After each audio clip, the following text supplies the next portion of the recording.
A bill must be agreed to by both chambers in the same form before it can be presented to the President.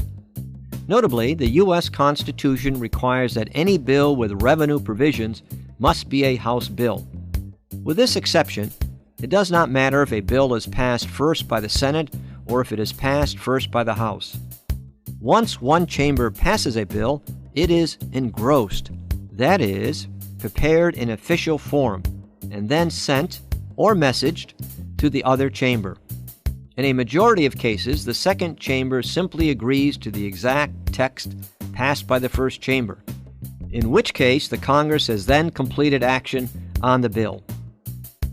In some cases, the second chamber decides to amend the first chamber's bill. The second chamber is often proposing, in effect, an alternative version of the bill, which may differ from the bill in minor or substantial ways. In some circumstances, the alternative may even embody a proposal on a different topic. Once the second chamber agrees to this proposed alternative to the bill, it may send the proposal back to the first chamber for possible consideration and a vote.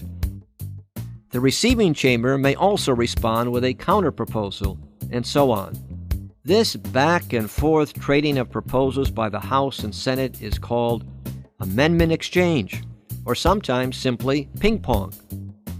For the bill to have a chance of becoming law, one chamber must eventually agree to the proposal that the other chamber sent it. Sometimes, the resolution of differences between the House and Senate proposals may instead be accomplished through a conference committee. A conference committee is a temporary committee formed in relation to a specific bill. Its task is to negotiate a proposal that can be agreed to by both chambers. Each conference committee is made up of members of the House and members of the Senate, called conferees, who are drawn primarily from the committee with jurisdiction over the bill. Through a combination of informal negotiations and formal meetings, the conferees try to hammer out a compromise, drawing on elements of the competing proposals that were adopted by each chamber.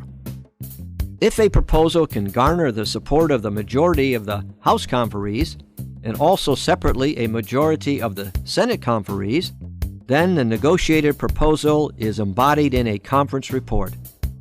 This conference report can then be considered in one chamber, and, if agreed to, then considered in the other chamber. Regardless of which chamber goes first, the conference report is considered under sets of procedures used for other business.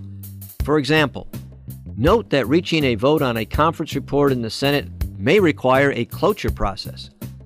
For the bill to move to the next step in becoming law requires both chambers to agree to the conference report without changes.